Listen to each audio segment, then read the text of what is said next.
আমার একটা বন্ধু আছে জানো তো, বারবার খালি প্রেমে ঠক্কর খাচ্ছে। কারণ জীবনে কি এরকম হয়, মানে সে যখনই প্রেম করতে যাচ্ছে তার 6 মাস 1 বছর ব্যাস হয়ে গেল।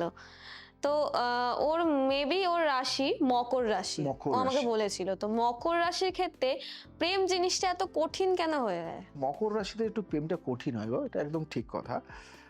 আহ, দেখো, বাইরেটা কঠিন, বাইরে কঠিন, ভেতরে ভীষণ সংবেদনশীল।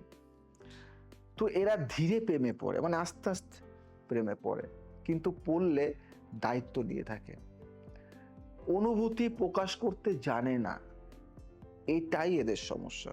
প্রকাশ করতে পারে না, এইটাই সমস্যা, নাহলে আর কোনো সমস্যা নেই। তো শনিবার কালো ছোলা দান করুন, খুব রেজাল্ট পাবেন। আর ওম সৈন্য সচরায় নম, শনিবার দিন এই মন্ত্রটা বা প্রতিদিন সকালে এই মন্ত্রটা পাঠ করুন। আর একটু বলতে শিখুন, নিজের মধ্যে লুকিয়ে না থেকে বলে ফেলুন, অনেক ভালো থাকবেন।